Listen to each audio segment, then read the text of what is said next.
Assalamualaikum warahmatullahi wabarakatuh.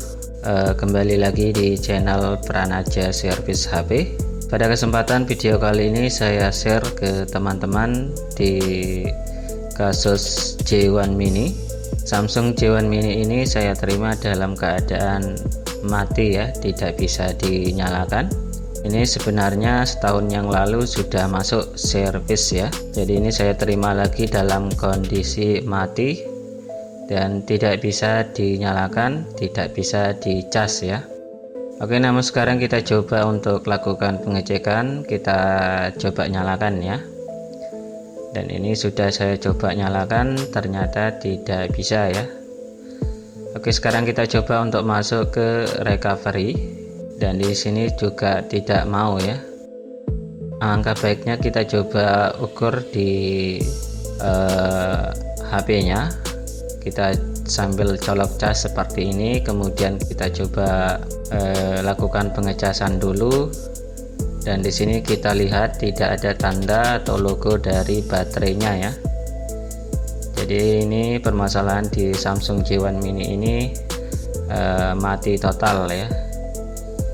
Jadi kita coba untuk lakukan pengecekan dengan cara pengukuran di konektor baterai menggunakan APO digital ya. Untuk pengukuran saya setel di 20 volt, kemudian saya tempelkan positif negatifnya, dan setelah kita cek menggunakan APO digital di sini keluar 4,1 ya.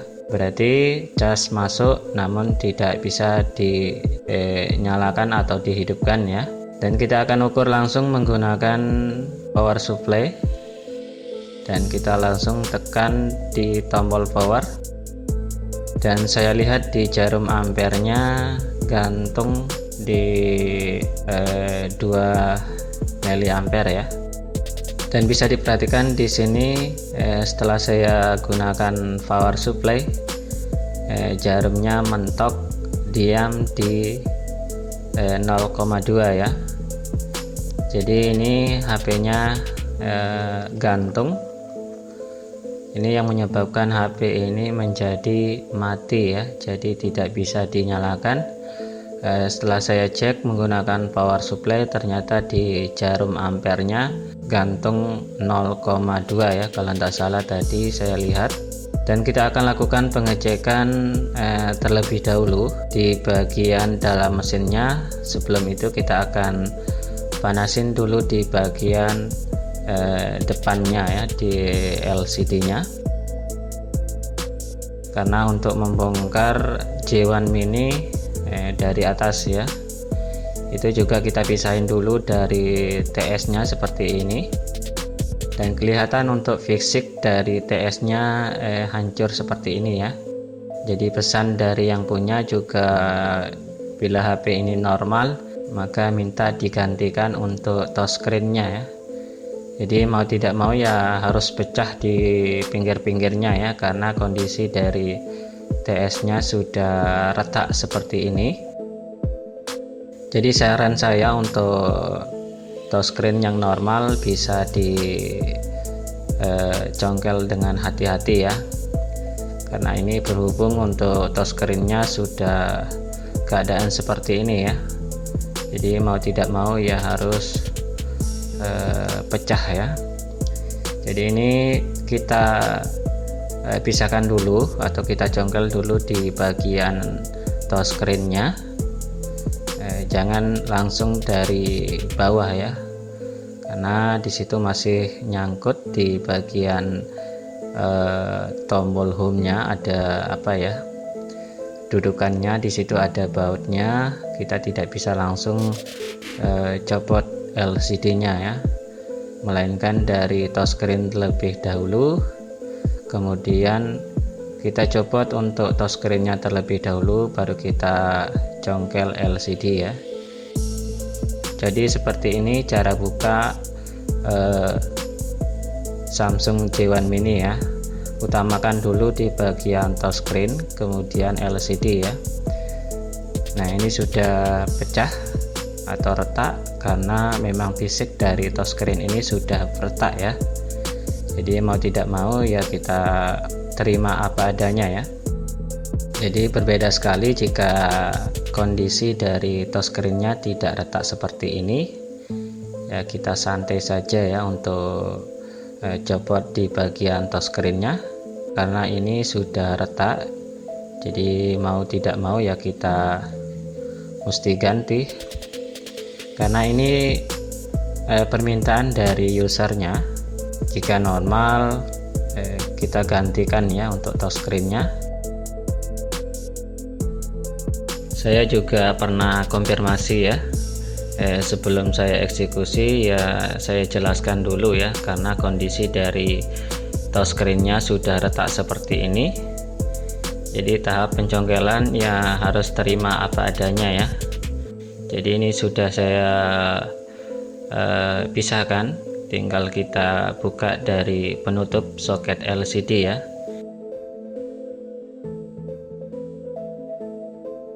Kita lepasin dulu dari konektor LCD seperti ini. Dan yang saya lihat di sini LCD masih oke ya, namun touchscreen sudah keadaan seperti ini. Nah, bisa diperhatikan, biasa untuk yang tidak pernah diganti harus dicongkel ya. Namun di sini saya lihat di bagian LCD-nya sudah pernah diganti ya. Jadi kita enak saja untuk tidak mencongkel ya. Dan di sini kita lepasin dulu dari baut mesinnya, karena di sini terdapat baut ya. Nah, kita lepasin saja semua bautnya, baru kita pisahkan mesinnya ya. Jadi usahakan dulu dari bagian ini perlu dibuka ya. Kenapa tadi untuk touchscreen dipisahkan terlebih dahulu? Karena ini ya, tidak mungkin kita langsung congkel LCD karena masih nyangkut di dudukan tombol home-nya ya.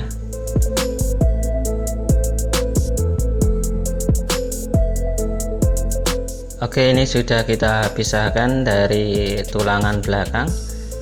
Dan bisa diperhatiin di bagian konektor cas terdapat korosi ya. Ini tandanya pernah masuk air. Dan kita coba lihat di belakang penutup mesinnya di sini. Nah, seperti ini ya. Jadi ini HP pernah masuk air dan ada buktinya di sini terdapat korosi ya. Jadi ini yang putih-putihnya bekas kena air. Jadi kita langsung bersihkan saja menggunakan thinner atau minyak kayu putih ya.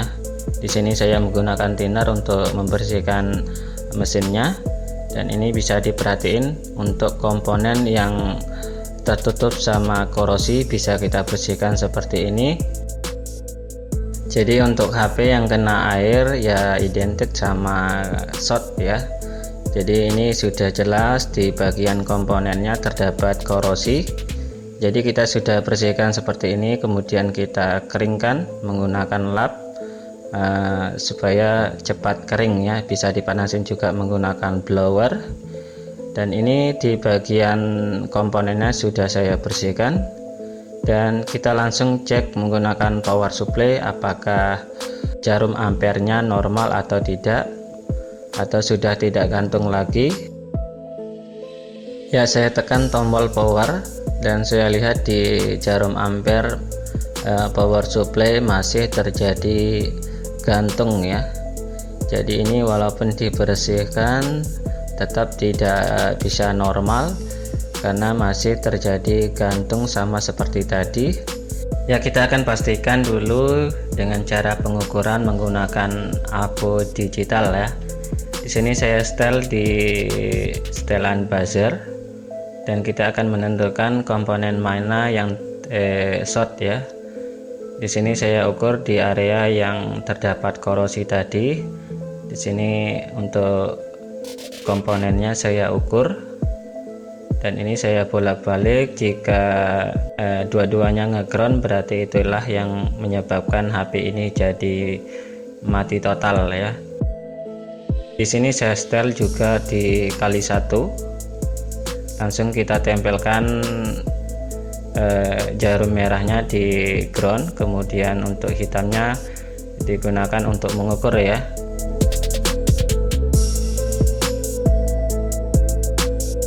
Jadi ini bisa diperhatikan pergerakan jarumnya agak mentok-mentok ya. Jadi ini di area ini kebanyakan komponen yang konslet, namun di sini biang keroknya pasti satu ya. Jadi ini kita coba ukur. Nah seperti ini. Jika kita lihat di sini untuk kapasitornya terjadi jarum mentok ya. Jika kita ukur bolak-balik juga kita ukur seperti full short ya. Jadi ini coba kita cabut dulu dari kapasitornya.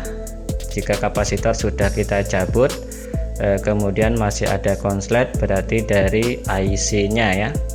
Dan di sini coba kita langsung copot ya menggunakan solder seperti ini. Namun saran saya juga bisa menggunakan blower, itu juga lebih cepat. Namun di sini saya gunakan untuk mencopotnya menggunakan solder ya. Ini juga kita berusaha untuk mencongkel, dan kita congkelnya harus dengan perasaan ya.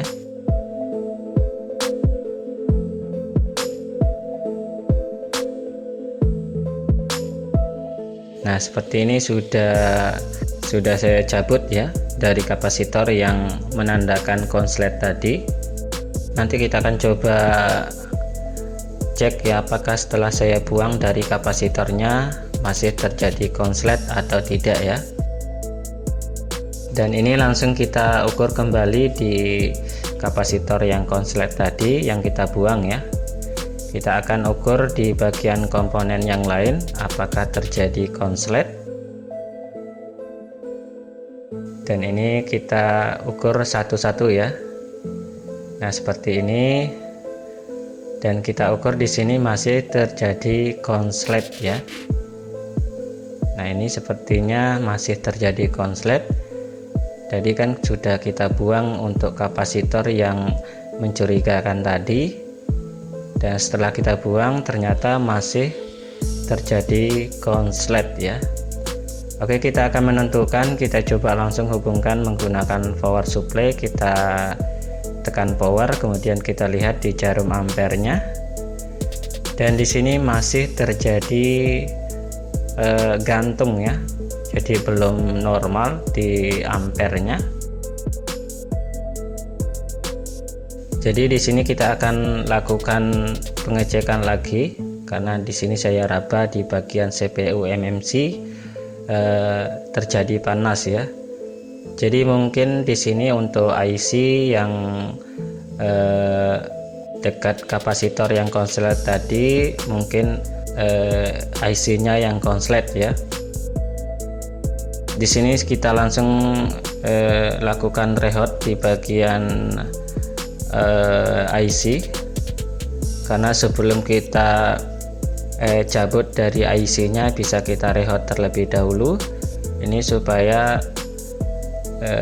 korosi yang di dalamnya bisa hilang ya. Jadi ini saya lakukan metode rehot di bagian IC ini. Ini juga kurang saya tahu ya IC apa. Yang jelas ini terjadi konslet karena tadi pertama kita cek terdapat banyak korosi ya. Setelah kita lakukan pengukuran menggunakan apo digital dan terdapat kapasitor yang konslet, sudah kita buang namun masih konslet ya. Jadi di sini saya fokuskan untuk rehot terlebih dahulu di bagian IC-nya. Ini supaya sisa-sisa dari korosinya bisa hilang ya. Karena ini kita goyang sedikit di bagian IC-nya. Alangkah baiknya juga bisa kita cabut kemudian kita pasang kembali ya. Namun di sini saya sarankan juga bisa rehot sedikit ya sampai bisa digeser, karena pergeseran IC juga mempresisikan kembali kaki-kaki yang di bawah IC ya.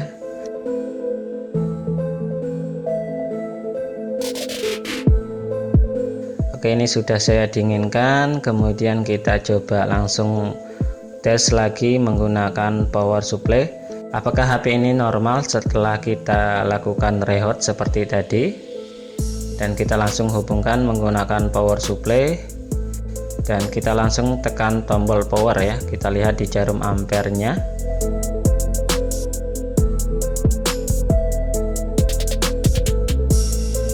Langsung kita tekan power. Di sini kita lihat di jarum ampere dan terjadi pergerakan yang maksimal ya. Di sini tandanya sudah berhasil, dan alhamdulillah berkat kita rehot tadi di bagian IC yang konslet, dan HP ini sudah ada tanda-tanda untuk normal ya. Jadi untuk menentukan kita bisa langsung tes menggunakan LCD ya. Teman-teman bisa perhatikan nanti setelah saya pasang LCD nya, kemudian kita coba langsung ya.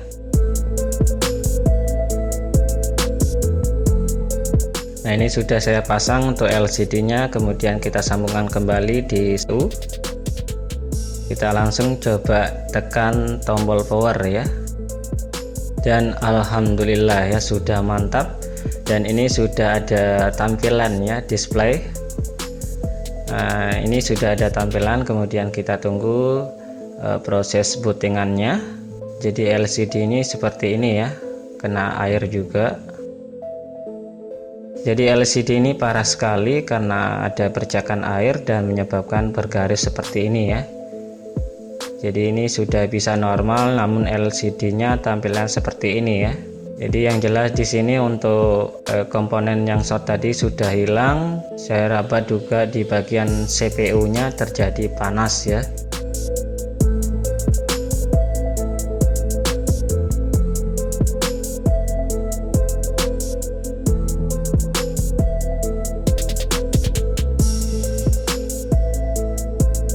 Dan ini terasa panas di bagian CPU.